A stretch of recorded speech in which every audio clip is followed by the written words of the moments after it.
అందరికీ నమస్కారం welcome to Telugu బరట్ టెక్నాలజీని కొంతమంది వ్యక్తులు మంచి కంటే ఎక్కువగా చెడు కోసమే వినియోగించుకుంటున్నారు ఎందుకు అనుకుంటున్నారా వీళ్ళు చేసే అతి తెలివి పనుల వల్ల ఎంతో మంది ప్రజలు ఇబ్బందులకు కూడా గురవుతున్నారు కొందరు కేటగాళ్ళు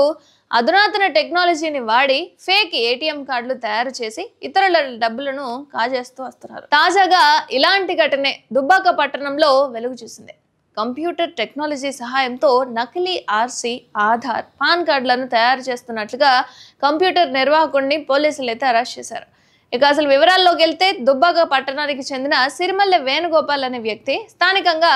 బాలాజీ జిరాక్స్ ఆన్లైన్ సర్వీస్ సెంటర్ని నడుపుతున్నాడు అయితే ఈ వేణుగోపాల్ సులభంగా డబ్బులు సంపాదించడానికి మార్గాలు అన్వేషించాడు దీంతో తన షాప్కి వచ్చే కస్టమర్ల పాన్ కార్డులు బైక్ ఆర్సీ వంటి వాటి యొక్క జిరాక్స్లు సేకరించి వాటి సహాయంతో నకిలీ కార్డులు తయారు చేయడం స్టార్ట్ చేసేసాడు ఇక వేణుగోపాల్ నకిలీ పాన్ కార్డులు ఆధార్ కార్డులు ఇతర ఐడెంటిటీ కార్డులను ఒరిజినల్ కార్డులుగా తయారు చేసి మోసపూరిత చర్యలకు పాల్పడుతున్నాడన్న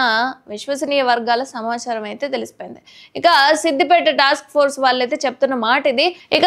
దుబ్బాక పోలీసులు శనివారం అయితే అతని దుకాణంపై దాడి చేశారు దుకాణంలో ఉన్న వివిధ నకిలీ కార్డులను కంప్యూటర్ కలర్ ప్రింట్లను స్వాధీనం అయితే చేసుకున్నారు ఆ తర్వాత వేణుగోపాల్ను దుబ్బాక పోలీస్ స్టేషన్కి అయితే తరలించారు ఇక దుబ్బాక ఏఎస్ఐ సంధాని ఇచ్చిన ఫిర్యాదు మేరకు సిరిమల్ల వేణుగోపాల్ మీద అయితే కేసు నమోదు చేసి ప్రస్తుతం దర్యాప్తు చేస్తున్నట్లుగా ఎస్ఐ అయితే తెలిపారు ఇందులో ముఖ్యమైన విషయం ఏంటి అంటే ఆధార్ కార్డు విషయానికి వస్తే మహిళలది ఒకవేళ ఫేక్ క్రియేట్ చేసుకొని వాడుతున్నారు అంటే ఏ విధంగా కనిపెట్టాలి ఏం చేయాలి అనేది కామెంట్ చేయండి